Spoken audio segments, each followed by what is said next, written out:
பாஜகவை நம்பி அண்ணாமலை இல்லை. அதை ஞாபகம் வச்சுக்கணும். பாஜகலேருந்து ஓட்டை பிரிச்சு நான் கட்சி நடத்துறேன்றது அந்த அளவுக்கு அவர் கேவலமா போயிடுது. உங்ககிட்ட இருந்து வர 2% வச்சுக்கின்னு உங்ககிட்ட உடைக்கிறதுக்கு என்ன இருக்கு, இழப்பதற்கு ஒன்றும் இல்லை அப்படின்ற குஷியில இருக்காங்க அங்க எல்லாரும். சோ இப்ப இங்க தாவேகா வெர்சஸ் அண்ணாமலை, இதுதான் களம். என்ன சார் நீங்க கட்சி ஆரம்பிக்கல அதுக்குள்ள இப்படி சொல்றீங்களா அப்படிலாம் யோசிக்காதீங்க. கொஞ்சம் 360 டிகிரில கொஞ்சம் ஒரு லாங் டேர்ம் பெர்ஸ்பெக்டிவ்ல பாத்தீங்கன்னா உங்களுக்கு புரியும். இவர் தனியா அவருக்குன்னு ஒரு செல்வாக்கு இருக்கு, அவருக்குன்னு ஒரு மக்கள் ஆதரவு இருக்கு. அது போதுமே தவிர ஏதோ ரஜினி பின்னாடி இருந்து இயக்குகின்றார், ரஜினியை ஆதரவை நம்பி இவர் அரசியல்ல தனி கட்சி ஆரம்பிக்கிறார் அப்படின்றதெல்லாம் டுபாக்கூர் வைக்கிறோம். ஆமா, அமிதாப் மாமாவுக்கு கோபம் வந்தா என்ன பண்றதுன்னு தெரியாது, அப்படித்தான் ஹேண்டில் பண்ணணும் அப்படின்னு நினைக்கிறேன். கோச்சின்னு என்ன பண்ண போறீங்க, என்ன பண்ண போறீங்க சொல்லுங்க. நீங்க இல்ல கோபம் வராட்டா மட்டும் நீங்க ஏதாவது பண்ண போறீங்களா?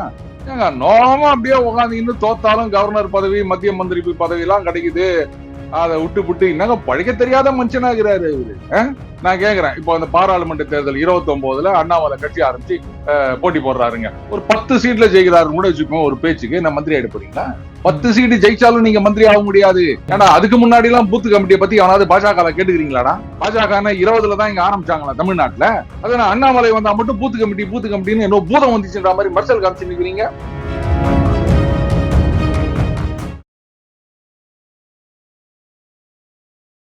இளையபாரத நேயர்களுக்கு வணக்கம். இன்னைக்கு நம்ம நேர்காணல நம்ம சிறப்பு விருந்தினர் அரசியல் சாணக்கியர் நம்ம ஜமான் அருண் சார் அவர்கள் தான். சார் வணக்கம் சார்.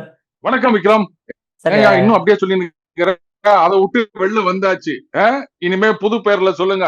நான் என்ன சொன்னேன், டெய்லி பஞ்சுன்னு சொல்லுங்க. இன்னும் பழைய ஞாபகத்திலே அதையே நினைச்சிட்டு இருக்காதீங்க. அதுல இருந்து வெளியே வந்தாகி விட்டது முழுமையாக. மறுபடியும் சொல்றேன், என்ன மட்டும் சொல்றேன். Okay sir. அப்பனா இப்போ அண்ணாமலை அவர்களுமே புதுசா ஒரு இயக்கத்தை ஆரம்பிச்சிருக்காரு, கட்சி ஆரம்பிக்கலான்ற ஒரு முடிவுக்கும் வந்துட்டாப்ல. சோ இப்ப புதுசா ஆரம்பிக்கிறதுனால என்னென்ன மாதிரி மாற்றங்கள் தமிழ்நாட்டுல வரும்னு பாக்குறீங்க நீங்க? சாதாரண சேனல்ல இருக்க நாமளே தனியா ஆரம்பிக்கணும் அப்படின்னு நினைக்கும் போது, அப்பேற்பட்ட ஒரு மக்கள் செல்வாக்கு மிக்க ஒரு தலைவர், அவர் இருக்கிற கன்ஸ்ட்ரெயின்ட் எல்லாம் பிடிக்காம, அந்த முரண்பாடுகள்ல காம்ப்ரமைஸ் பண்ணிக்க முடியாம இதுக்கு மேலும் தேவையில்லை அப்படின்னு வெளில வருதுல தப்பே கிடையாது. மாற்றம் அப்படின்னா வெரி சிம்பிள். இது வரைக்கும் இந்த சோப்பு இல்லைன்னா அந்த சோப்பு, அந்த சோப்பு இல்லைன்னா இந்த சோப்பு அப்படின்ட்டு திருப்பி திருப்பி ஒரே இதையே என்ன சொல்றது, பெரிய வித்தியாசம் எதுவும் இல்லாம அந்த கவரை மட்டும், கவர்ச்சின்னு நான் சொல்ல மாட்டேன், எனக்கு அதுக்கு வம்பா, கவரை மட்டுமே பார்த்து நாம வாங்கிட்டு இருந்தோம். ஆனா இனிமே அது உள்ள இருக்கிற அந்த சோப்போட குவாலிட்டியை பாருங்க அப்படின்னு சொல்லக்கூடிய ஒரு ப்ராடக்ட் மார்க்கெட்டுக்கு விரைவிலேயே வரப்போகின்றது. இப்போ இதோட ஒரு பெரிய விஷயம் தான் இருக்க முடியும் விக்ரம். Okay sir. இப்போ அவர் வீடியோ ஸ்டார்டிங்லேயே ஒரு சின்ன விஷயத்த சொல்றாரு. அதாவது ரஜினி அவர்கள் என்னை அழைத்தாரு போன்ல அப்படின்ட்டு, பட் நான் இருந்தாலும் என்னால வர முடியாதுன்ற மாதிரி சொல்லிட்டாரு அப்படின்ட்டு. ஸோ அப்ப இப்ப இவர் கட்சி ஆரம்பிக்கும் போது ரஜினி அவர்களை நாடி போகிறதுக்கு வாய்ப்புகள் உண்டா என்ன? அதாவது அன்னைக்கு சொன்னதுதான் இன்னைக்கும். ரஜினி அவர்களுடைய உடல்நிலை அப்படின்னு ஒரு காரணம் சொன்னாரு. அது இன்னைக்கும் அந்த காரணம் சரியா தான் இருக்கும் அப்படின்னு நினைக்கிறேன். ஆனா என்ன ஒண்ணுன்னா, நல்ல காலம் அன்றைக்கு அண்ணாமலை அவர்கள் சரியான முடிவு எடுத்தார். இவர் பாட்டுக்கு போயிருந்தாருன்னா அர்ஜுனமூர்த்தி அவர்கள், தமிழருவி மணியன் அவர்கள் அந்த லிஸ்ட்ல இவரும் சேர்ந்திருப்பாரு இல்லையா? சோ அது வரைக்கும் அவர் எடுத்த முடிவு, அன்றைக்கு எடுத்த முடிவு நல்ல முடிவாகத்தான் இருந்தது. அதனாலதான் இன்றைக்கு எடுத்த முடிவும் நல்ல முடிவாகத்தான் இருக்கும் அப்படின்னு நான் நம்புறேன் விக்ரம். புரியுதுங்களா? கரெக்ட் தான் சார். இப்ப அவர் நாடி மறுபடியும் ரஜினி அவர்கள் கிட்ட இல்ல அது தேவையில்லைன்னு நினைக்கிறேன் நான். எதுக்காக? அவருக்குன்னு ஒரு களம். அன்னைக்கு அவர் கூப்பிடும் போதே போல அப்படின்னு சொல்லும் போது, இப்போ போயிட்டு இப்போ நாளைக்கு ஒரு பேச்சு வரும், அன்னைக்கு நான் கூப்பிடும் போது வரல, இன்னைக்கு உனக்கு தேவையான போது மட்டும் நிக்கிறான் பாரு அப்படின்னு நம்ம கிராமத்துல சொல்லுவாங்கல்ல, அந்த மாதிரி ஒரு வார்த்தை வரக்கூடாது இல்ல. அப்ப அன்னைக்கு சொன்ன காரணம் இன்னைக்கும் அதே மாதிரி தானே. அதனால அவரை நாடி போக வேண்டிய அவசியம் கிடையாது. என்ன ஒண்ணு நீண்ட நாள் பழகினவர் அப்படின்ற முறையில எல்லாரையும் போய் சந்திக்கலாம், அது தப்பு கிடையாது. ஆனா அவரை நம்பி அரசியல் அப்படின்ற மாதிரி இன்னைக்கு சில பேர் சொல்லுவாங்க, அதை நான் ஏத்துக்க மாட்டேன். அப்படி கிடையாது. இவர் தனியா அவருக்குன்னு ஒரு செல்வாக்கு இருக்கு, அவருக்குன்னு ஒரு மக்கள் ஆதரவு இருக்கு. அது போதுமே தவிர ஏதோ ரஜினி பின்னாடி இருந்து இயக்குகின்றார், ரஜினியை ஆதரவை நம்பி இவர் அரசியல்ல தனி கட்சி ஆரம்பிக்கிறார் அப்படின்றதெல்லாம் டுபாக்கூர் வைக்கிறோம். சார் அதே மாதிரி இப்போ அவரு அங்க சொல்றாரு, அதை அமித்ஷாவை மீட் பண்ணோம், இந்த மாதிரி விஷயங்கள்லாம் நான் எக்ஸ்பிளைன் பண்ணேன் அப்படின்ட்டு. பட் அமித்ஷா அவர்கள் கன்ஃபார்மா நீ போகாதன்னு சொல்லியிருப்பாரு. இருந்தாலும் அமித்ஷா பேரு வார்த்தைகளையும், BL சந்தோஷ் வார்த்தைகளையும், மோடி அவர்களோட வார்த்தையும் தட்டி தழிச்சிட்டு இவர் கட்சி ஆரம்பிக்கிறது சரியா வருமா என்ன? விக்ரம், சில நேரங்களில் தனிப்பட்ட முறையில பேசுறதெல்லாம் வெளிப்படையா சொல்றது அப்படின்றது நாகரிகம் இல்லை. இப்போ அவங்களுக்கு சில கன்சைன்ஸ் இருக்கலாம், அதே மாதிரி இவருக்கும் சில கன்சைன்ஸ் இருக்கு. அது ஒரு வயா மீடியா ஒரு சொல்யூஷன் இல்லை அப்படின்னும் போது வெளில வரதை தவிர வேற வழி கிடையாது. அதனால மோடி அவர்கள் என்ன போகாதுன்னு சொன்னாரு அப்படின்னு சொல்லிக்கலாம். பாருங்க பாத்தீங்களா, அவரே போகாதுன்னு சொன்னாரு. இதுதான் சீப் பப்ளிசிட்டி அப்படின்றது. அதை அவர் தேடல அப்படின்னும் போது அதை நம்ம பாராட்டணுமே தவிர ஏன் சொல்லலாம் கேட்க கூடாது. இப்ப வெளில ஒண்ணுமே வேணாங்க. இப்ப நான் கூட சொல்றேங்க, அவர் வந்து என்ன போவாதுன்னு சொன்னாரு, இவர் வந்து என்ன இங்க வந்துருங்கன்னு சொன்னாரு, என்ன வந்து ஹார்வர்ட்ல கூப்பிட்டாகோ, என்ன ஆக்ஸ்போர்ட்ல கூப்பிட்டாகோ, நான் தான் போக மாட்டேன்னு சொன்னேன் அப்படின்னு நான் பாட்டுக்கு சொல்லிட்டே போலாம். நிஜமாவே கூப்பிட்டு இருந்தா கூட நான் அதை வெளில சொல்ல வேண்டிய அவசியம் கிடையாது. இதெல்லாம் ஒரு பெருமையா? கூப்பிட்டதுனாலயே வந்து நீ வந்து நான் பெரிய மனுஷன் ஆயிட போறது கிடையாது. நான் பேசுறது என்ன அதுதானே முக்கியமே தவிர அவங்க கூப்பிட்டாங்கன்றதுனால எனக்கு பெருமை அப்படின்னா அது சரி வராது இல்லையா? சார் அதே மாதிரி இப்ப வந்து அவர் வந்து தனி கட்சி ஆரம்பிக்கிறாரு அப்படின்ற பட்சத்துல இப்ப பிஜேபியில வந்து நிறைய பேர் அண்ணாமலையோடைய சப்போர்ட்டரா இருந்தாங்க, ஓகேங்களா? அப்ப இப்ப பிஜேபியில இருக்கிறவங்க எல்லாமே அண்ணாமலை பக்கம் போனாங்க அப்படிங்கும் போது இப்ப பிஜேபிக்கு ஒரு கடுப்பு வரும்ல சார், என்னடா நம்ம பக்கம் இருந்த எல்லாத்தையும் பிரிச்சு கூட்டிட்டு போயிட்டானே அப்படின்ட்டு அதை எப்படி ஹேண்டில் பண்ண போறாங்க? ஆமா, அமிதாப் மாமாவுக்கு கோபம் வந்தா என்ன பண்றதுன்னு தெரியாது, அப்படித்தான் ஹேண்டில் பண்ணணும் அப்படின்னு நினைக்கிறேன். கோச்சின்னு என்ன பண்ண போறீங்க? என்ன பண்ண போறீங்க சொல்லுங்களேன் நீங்க. இல்ல கோபம் வராட்டா மட்டும் நீங்க ஏதாவது பண்ண போறீங்களா? அவர் வந்து பாஜக ஆதரவாளர்களை பிரிச்சுட்டு போலன்னு கூட வச்சுக்காங்க. ஏன்னா இப்ப வந்து ஒரு இயக்கம் தான், அது வந்து கட்சியா வருவதற்கு வந்து டைம் ஆகும். அது வரைக்கும் நீங்க பாஜக வச்சுன்னு என்ன பண்ண போறீங்க? அதேதாங்க, அன்னில இருந்து என்ன பண்ணிருந்தோமோ அதேதான். மிக்சர் கமலாலயத்துல போயிட்டு காஃபி சாப்பிட்டு அப்படி 4 பேர் பேசிட்டு வெரி குட் போலாம் அப்படின்ட்டு அப்படியே கட்சி வளர்ந்துட்டே இருக்கும். அது வளரணுங்க, மக்களுடைய பொறுப்பு, தொண்டர்களுடைய பொறுப்பு. நாங்களாம் பண்ண முடியும்? நீங்க வளர்த்து விட்டா நாங்க வந்து எம்எல்ஏ அதை விட்டு எங்களை போயிட்டு வேலை செய்யுங்க. வயசான காலத்துல இதெல்லாம் இறங்கலாம் வேலை செய்ய முடியுமா? அதாவது தலைவர்கள் அப்படின்னா வருவாங்க, எங்கேயாவது ஒரு கூட்டணி வச்சுக்கின்னு 4 எம்எல்ஏ 2 எம்பி வாங்கின்னு போவாங்களா? அதை விட்டு வேலை செய்ய வேலை செய்ய வேலை செய்யணும். கொஞ்சம் கூட பொறுப்பே கிடையாது. முரண்பாடுகளா? என்ன பெரிய முரண்பாடு? அதெல்லாம் பார்த்தா பதவி கிடைக்குமா? ஏங்க நோமா அப்படியே உட்காந்து தோத்தாலும் கவர்னர் பதவி, மத்திய மந்திரி பதவி எல்லாம் கிடைக்குது. அதை விட்டு என்னங்க பழைக்க தெரியாத மனுஷனாகிறாரு இவரு. இப்ப என்ன ஜெயிச்சா மட்டும் நான் கேக்குறேன். இப்போ அந்த பாராளுமன்ற தேர்தல் 29ல அண்ணாமலை கட்சி ஆரம்பிச்சு போட்டி போடுறாருங்க. ஒரு 10 சீட்ல ஜெயிக்கிறாருன்னு கூட வச்சுக்கோங்க ஒரு பேச்சுக்கு. என்ன மந்திரி ஆயிட போறீங்களா? 10 சீட்டு ஜெயிச்சாலும் நீங்க மந்திரி ஆக முடியாது. ஆனா இங்க உக்காந்தீங்கன்னு நாங்க 2% 1% ஆக்கி போட்டு தோத்து போனாலும் மந்திரி ஆகும். இப்போ சொல்லுங்க எது பெட்டரு? அண்ணே நீங்க எஸ்எல்சி ஃபெயிலுன்னு, நான் 5வது பாஸ்ன்னு. இப்ப புரியுதுங்களா? அவருக்கு அண்ணாமலை அதெல்லாம் புரியல, என்ன பண்றது? Okay sir. அதே மாதிரி இப்போ வந்து இப்போ வரக்கூடிய பொது தேர்தலில் வந்து பார்ட்டிசிபேட் பண்ற மாதிரி ஒரு விஷயத்த சொல்றாரு சார். ஒரு கட்டமைப்பே இல்லாம எப்படி சார் அவர் வந்து பார்ட்டிசிபேட் பண்ணி வின் பண்ண முடியும்னு நினைக்கிறீங்க நீங்க? இப்படி தாங்க சொல்லி நிக்கிறாங்க, கட்டமைப்பு கட்டமைப்புன்னு. இப்போ அந்த தாவேகால என்ன பெரிய கட்டமைப்பு இருந்தது? எலெக்ஷன் போது பாத்தீங்கன்னா அது பாருங்க, இந்த பூத் எல்லாம் காலி ஆகுது, சின்ன பசங்களெல்லாம் போட்டு பூத்தை மேனேஜ் பண்ணி நிக்கிறாங்க. இப்படி எல்லாம் போட்டோ எடுத்து புலகாங்கிதம் அடைந்தார்கள். கட்சியில ரிசல்ட் வரும்போது அப்படியே காதுல விசில் சத்தம் கீழ்ச்சிச்சா. அந்த கட்டமைப்புன்றதெல்லாம் நீங்க விட்டு தள்ளுங்க.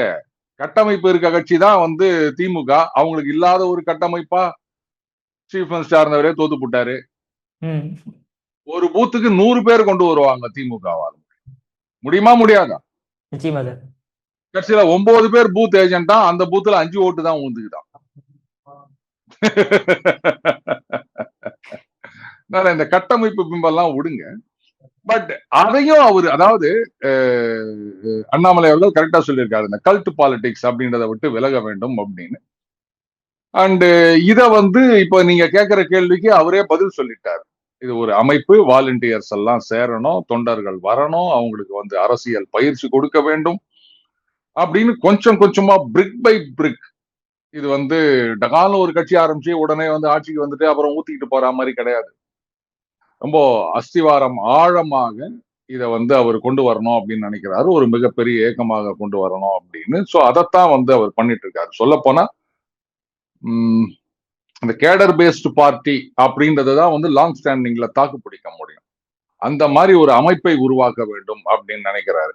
ஒரு சிம்பிளா ஒரு பிசினஸ் உதாரணம் சொல்லவா? பெரிய பிராண்டு எடுத்துக்கோங்களேன். உதாரணத்துக்கு இப்ப நம்ம இந்த மெர்சிடிஸ் பென்ஸ் எடுத்துக்காங்க. லேட்டஸ்ட் அதெல்லாம் கார்லாம் பயங்கர காஸ்ட்லியா, விலை என்னன்னு கூட நமக்கு தெரியாது.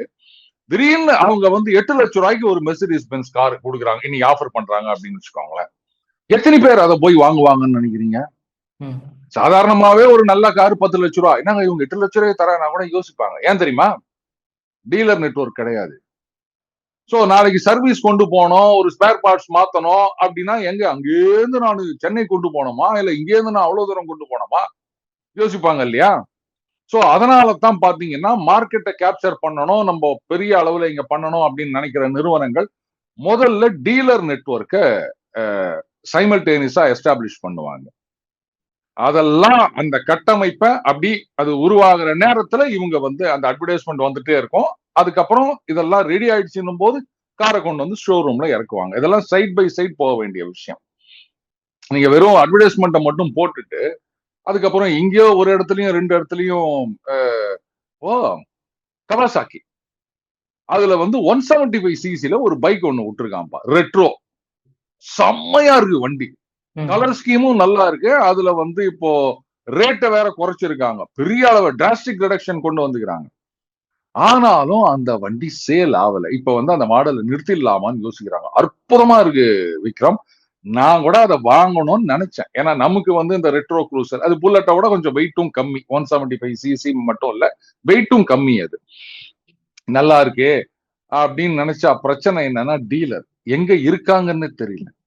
நான் சர்வீஸ் விடணும் அப்படின்னு சொன்னா அந்த ஃப்ரீ சர்வீஸ் கூட நான் எவ்வளவு தூரம் போறது, ஒவ்வொரு தடவையும் போயிட்டு அதுக்கப்புறம் நான் வந்து கேப்ல வரணும், மறுபடியும் பிக்கப் பண்றதுக்கு கேப்ல போனோம். இதுதான் பிரச்சனையே, புரியுதுங்களா? சோ அப்ப என்ன பண்ணணும், முதல்ல அட்வர்டைஸ்மெண்ட் வரணும். அதுக்குள்ள நீங்க வந்து டீலர் நெட்வொர்க் கால் ஃபார் பண்ணி அவங்களை எஸ்டாப்ளிஷ் பண்ண வைக்கணும். எஸ்டாப்ளிஷ் ஆயிடுச்சே அப்படின்னும் போது கவனால்னு வந்து நீங்க சரக்கை கொண்டு வந்து அந்த டீலர்ல கொண்டு வந்து வைக்கணும். சோ அத மாதிரிதான் வந்து அரசியல் பயிற்சி அப்படின்றாரு, வாலண்டியர்ஸ் அப்படின்றாரு. இதெல்லாம் கொண்டு வந்து தேர்தல் நேரத்துல அந்த கட்டமைப்போட அது வரும் அப்படின்னும் போது, கட்டமைப்பு இல்லாம என்ன சார் பண்ணுவாரு அப்படின்லாம் கேட்காதீங்க.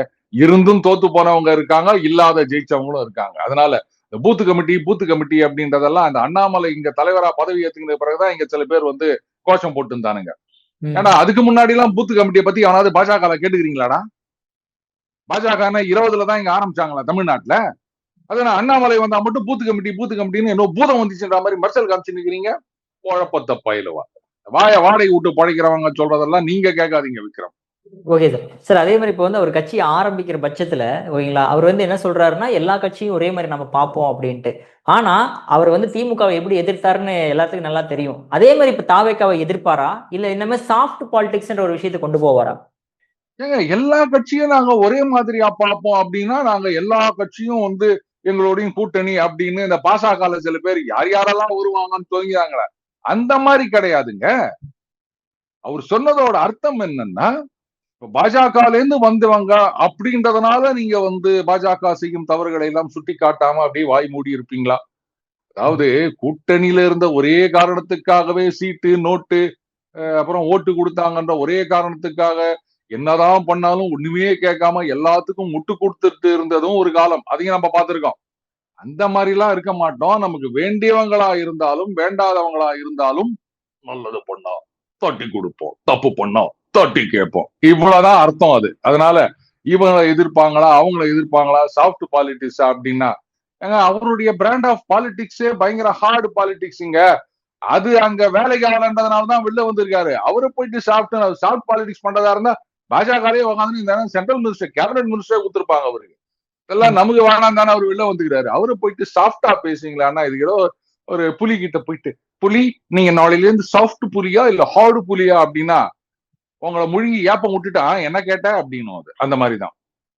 Okay sir. சார் அதே மாதிரி இப்போ பேசின அந்த ஜேர்னலிஸ்ட் நிறைய பேர் என்ன சொல்றாங்க அப்படின்னா, பாஜகல இருந்து யாராவது ஒருத்தர் இந்த மாதிரி தலைவர் தனியா போய் கட்சின்னு ஒன்று ஆரம்பிச்சாங்க அப்படின்னா அது நிலைச்சதே கிடையாது அப்படின்ற மாதிரி ஒரு எக்ஸாம்பிள் உமா பாரதி மேம் நிறைய பேர்த்த சொல்லிட்டு கடைசியா முடிஞ்சிட்டு மாதிரி பாஜக தான் வந்து இணைஞ்சாங்க. அதே மாதிரி தான் அண்ணாமலை அவர்களும் இருக்க போறாங்க அப்படின்ற மாதிரி சொல்றாங்களே சார். நல்ல கதை இது. இதுக்கு நான் ஒரு உதாரணம் சொல்லவா?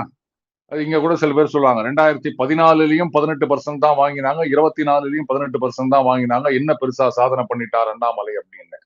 ஆனா விளக்கண்ணீங்களா? 2014ல பாஜக வாங்கின வாக்குகளை விட 24ல வாங்கின வாக்குகள் எத்தனை? 14ல வந்து நீங்க ஜூனியர் பார்ட்னர், 24ல சீனியர் பார்ட்னர். நீங்க மட்டுமே 11% வாங்கினீங்க. ஆனா அதை வந்து அதுக்கு முன்னாடி நீங்க வாங்கல. அதுதான் தடவை. அதனால அந்த கம்பாரிசன் அப்படின்றது உள்ளுக்குள்ள போய் பார்த்தாதான் தெரியும். ரைட். கல்யாண் சிங், உமா பாரதி, ஏன் எதியூரப்பா, இவங்க எல்லாம் போனாங்க, அப்புறம் ஒண்ணும் முடியல, திரும்பி வந்துட்டாங்க.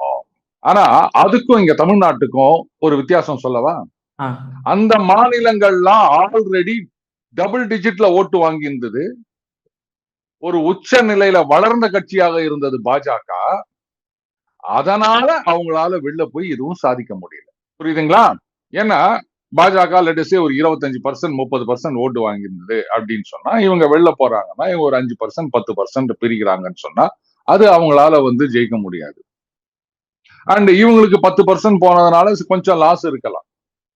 அவ்வளவுதானே தவிர பெரிய இழப்பு ஒன்றும் கிடையாது. அதனால மறுபடியும் வேற வழி இல்ல 2 பேரும் வந்து சேர்ந்துட்டாங்க. எடியூரப்பா விஷயத்துல அப்படித்தானே ஆச்சு. ம். அவரு இவங்க வந்து நாங்க சிஎம் ஆக மாட்டோம், அந்த ரூல் இந்த ரூல் அப்படின்லாம் சொல்லி அவரு நீ என்ன பண்றது நான் பண்றேன் பாருன்னு சொல்லிட்டு கர்நாடக ஜனதா பார்ட்டின்னு அவரு ஆரம்பிச்சு அவர் ஒரு 8% உடைச்சிட்டு போயிட்டு அப்புறம் இவங்க ஆட்சி இல்லாம போய் மறுபடியும் அவரை கூட சேர்த்துக்கின்னு நீங்க தானே கூட சேர்த்துனீங்க போனவர் தான் எங்களாண்டு போனா நீங்க இது பண்ண உள்ள சேர்க்க மாட்டேன்னு சொல்ல வேண்டியதானே.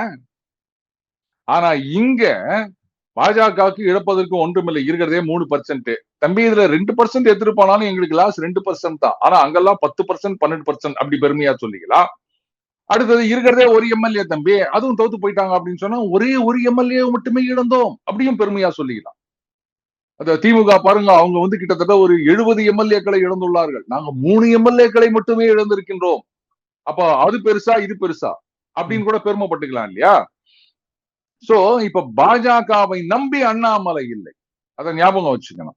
பாஜகல இருந்து ஓட்டை பிரிச்சு நான் வந்து கட்சி நடத்துறேன்றது அந்த அளவுக்கு அவர் கேவலமா போயிடுது. உங்ககிட்ட இருந்து வர 2% வச்சுக்கின்னு நாட்டாக்காவே 4% வாங்கிட்டாங்க இந்த எலெக்ஷன்ல.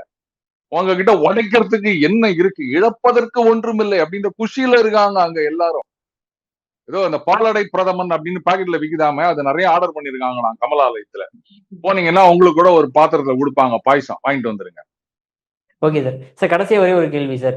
இப்போ கன்ஃபார்மா அண்ணாமலை அவர்கள் வந்து தாவேகா, திமுகவெல்லாம் நல்லா சூப்பரா எதிர்ப்பாருன்றது ஒரு பக்கம் இருந்தாலுமே, பாஜகவுக்கும், அண்ணாமலைக்கும் இப்ப தமிழ்நாட்டுல எந்த மாரி ஈக்குவேஷன் இருக்கும்னு நினைக்கிறீங்க? ஐயோ, அதாவது நீங்க கேட்கிற கேள்வி எப்படி தெரியுமா இருக்கு? இன்றைக்கு சினிமா உலகத்துல நடிப்பு அரக்கன் அப்படின்னா கமலஹாசனுக்கும் சிவாஜி கணேசனுக்கும் தான் போட்டி அப்படின்ற மாதிரி இருக்கு. ஏப்பா சிவாஜி கணேசன் காலம் ஆயிட்டாரியா? இல்லாத ஒருத்தரோட நீ போயிட்டு போட்டி போடுறேன்னு சொன்னா இது எப்படி எடுத்துக்க முடியும்? அந்த மாதிரி அண்ணாமலைய வந்து நீங்க தாவேகாவோட சொல்லுங்க, இல்ல வந்து திமுகவோட சொல்லுங்க. இப்ப திமுக கூட சொல்ல முடியாது. ஏன்னா திமுக அதிமுக ரெண்டுமே வந்து அடி வாங்கி உட்கார்ந்து நிக்கிறாங்க. 29 எலெக்ஷன்ல தான் நீங்க பார்க்க போறீங்க. திமுக ஏதோ ரெமடியல் மெஷர் எடுத்துட்டு வராங்க, பட் அது ஒர்க் அவுட் ஆகாதுன்னு நினைக்கிறேன். ஏன்னா கூட்டணி கட்சிகள் அங்க போயிட்டாங்க, வாக்கு வங்கி அந்த பக்கம் போயிடுச்சு. சுலபத்துல அதை வந்து அவங்களால மீட்டு எடுக்க முடியாது. இங்க கொச்சல் கூத்துட்டு இருக்கலாம் ஆளுங்கட்சிக்கு, அவ்வளவுதான். சோ இப்ப இங்க வந்து தாவேகா வெர்சஸ் அண்ணாமலை இதுதான் களம். புரியுதுங்களா? என்ன சார் நீங்க கட்சி ஆரம்பிக்கல அதுக்குள்ள இப்படி சொல்றீங்களா அப்படிலாம் யோசிக்காதீங்க. கொஞ்சம் 360 டிகிரில கொஞ்சம் ஒரு லாங் டேர்ம் பெர்ஸ்பெக்டிவ்ல பாத்தீங்கன்னா உங்களுக்கு புரியும். அதனால பாஜகல அவங்க யார பத்தி என்னைக்கு கவலைப்பட்டுக்கிறாங்க, யார் முதல்ல அவங்க போட்டி அணைச்சிருக்காங்க எனக்கு சொல்லுங்க. தாவேகால இவங்கள பாஜகவை பாசிசம்னு திருப்பி திருப்பி சொல்லிட்டு இருக்காங்க. ஆனாலும் பாசத்தோட தானே இங்க இருக்கவங்க எல்லாம் தாவேகாவை பார்த்து நிக்கிறாங்க. தேர்தலுக்கு முன்னாடியே நாங்க அவரை எதிர்த்து பேச மாட்டோம்னு துணைத் தலைவர் சொன்னாங்க. அதுக்கப்புறம் அந்த கவர்னர் அழைப்பு விடுப்பாரா இல்லையா அப்படின்னும் போது இவரைத்தான் முதலமைச்சராக்க வேண்டும் அப்படின்னு வேற ட்வீட் எல்லாம் போட்டாங்க. அதுக்கப்புறமா அங்க போய் சேர்ந்து அவரை போய் பார்த்துட்டு மரியாதை நிமித்தம் சந்தித்து விட்டு மலர் கொத்து கொடுத்து விட்டு இந்த மாதிரி 1 வருஷம் டைம் கொடுங்க, என்ன அது மாதிரி எல்லாம் பேசுறீங்க அப்படின்லாம் சொல்லிட்டு வந்தாங்க. இங்க உக்காந்தீங்கன்னு ஒரு விஜய் இன்னொரு விஜய் சந்திக்கிறாரு, ஆச்சரியகுறி. அது மட்டும் தான் சொல்லல, இப்படி எல்லாம் பேசி நிக்கிறாங்க. இப்ப அண்ணாமலை அவர்கள் அங்க இருந்து போயிட்டதுனால சரிப்பா அதிமுக ஒண்ணும் இல்ல திமுகவோட போலான்னு பார்த்தா அவங்க சனாதனத்தை அழிக்கணும்னு சொல்றாங்க, அதனால பேசாம தாவேகால கூட்டணி வச்சுன்னா என்ன, அதுக்கு ஏதாவது வழி இருக்கா பாரு அப்படின்னு ட்ரை பண்ணிட்டு இருப்பாங்க. அவங்க சேர்த்துக்கலன்னு அவங்க என்ன சேர்த்துக்கிறது, நாங்க போய் சேர்ந்துக்கிறோம் அப்படின்னு கூட முயற்சி நடக்கலாம். முயற்சி திருப்பனையாக்கும். வாழ்க வளமுடன். Okay sir. சார் உங்க அற்புதமான கருத்துல இளையபெறணும் பதற்கு மிக்க நன்றி சார். நன்றி விக்ரம்.